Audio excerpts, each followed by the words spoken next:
I met Lil Xan, who you guys have a lot to do with. I feel like his success. Shout out Diego. Yeah, He's Oh, he going just full changed his name Diego. today. Full And Diego. cut his hair. really. He deleted all his Instagrams, cut his hair. Cut his hair. That's a big decision.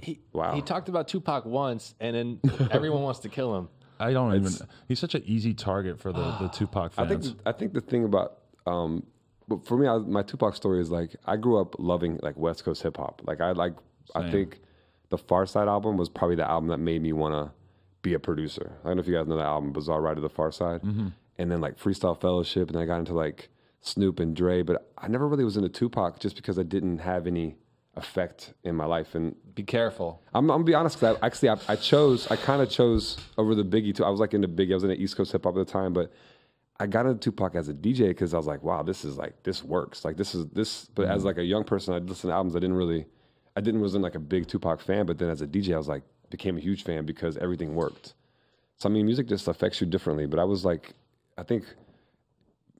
just people have the right to be fans or not fans of music. That's you know a what I'm really saying? good point, is that music will hit you at different points in your life. And like, there's nothing to say that Lil Xan in 5 years won't be like, oh shit, I missed out on all this Tupac. Or it's connecting now finally. Yeah. You don't know when it might shit's never gonna connect to them. I mean, like honestly, he learned he was born, I'm sure, after Tupac passed away, right? I mean, it was like He's 21, so 20 close.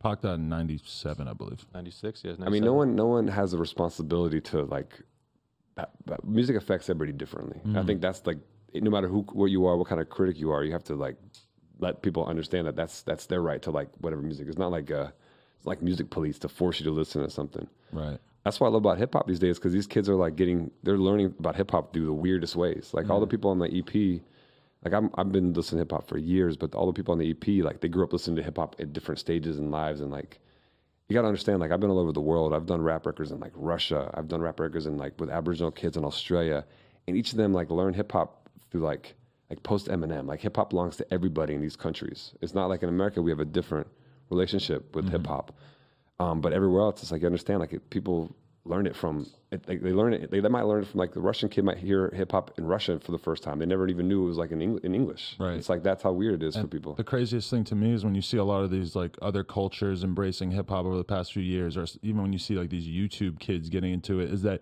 Americans, especially as like white Americans, will always have such a different relationship with rap music because it is black music, and most importantly, it's coming from like a group that we all agree is like the most marginalized probably in our culture.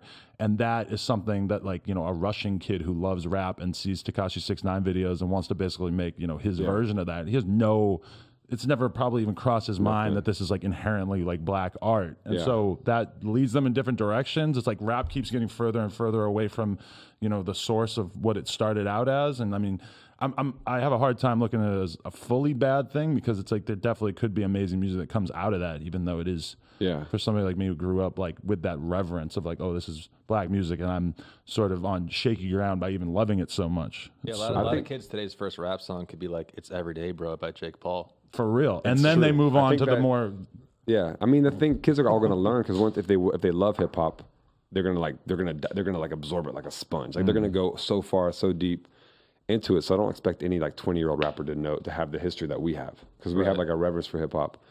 And like a lot of people don't understand the social baggage of like Black America's relationship in hip hop and what it means to be a Black American. I mean, and people always go to like outrage to go viral, and also outrage instead of just like, hey, this is a learning point. You know, we can just like, this is a young guy doesn't know about this older artist. Why are you so mad? Just tell him about it. Yeah. Give him a few songs to listen to, and then that's it. To be fair though, what Lil Xan said that pissed a lot of people off was just the fact that he said, it's boring.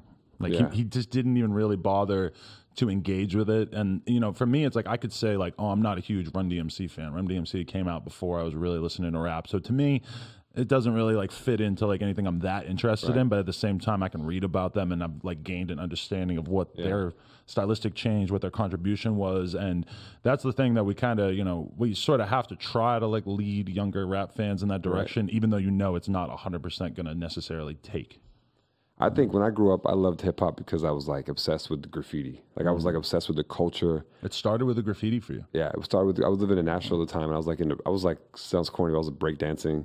I was doing graffiti. I was obsessed with the art side of it. Like I remember this one kid who was like a big influence to me, was this like goth guy. He used to wear like all black wore like a black trench coat, long black hair, and he was like the dopest graffiti writer in Nashville, and he like got hit by a train. But he was like, he had nothing. I think he listened to like New Order only. But he was like the guy who like introduced me to like hip hop and like graffiti, and like I was like obsessed with the culture, like what it meant. So I dug into like the history. I like watched this movie called Style Wars. I got into the history of like old school hip hop, like what it meant to be a DJ.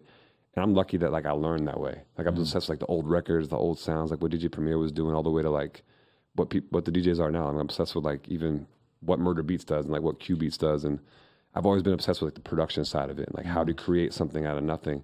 But if you're like a young person, you might just be into face tattoos. You might just might be the appeal to you, and like, oh, what are these guys? Why do these guys look like this? The visual dig into can the bring music, you yeah, in, like that can. I got into the visual. I was into the graffiti side of it. But